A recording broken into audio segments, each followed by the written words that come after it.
Hi guys! Mag-adobo tayo ng fish. Barakuda daw ito guys na fish. Adobohin natin. Yan, lagay natin yung luya. Yung bawang, maraming luya, maraming bawang. At maraming sibuyas. Yan. Ilagay rin natin yung tatlong sili. Lagyan natin ng suka. Yan, kasi adobong isda. At toyo.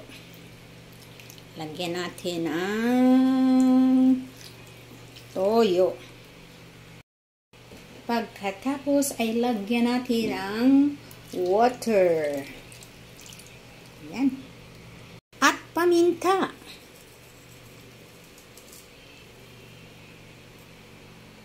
Lagyan din natin ng asukal para manamis-namis yung ating adobo. At olive oil. Lagyan natin ng olive oil. Masustansya to guys. Masarap itong olive oil. Masustansyang oil. Okay, lutuin na. Ayan guys, kumukulo na ang aking adobong isda.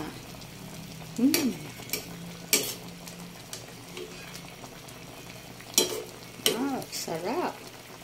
Ang bango.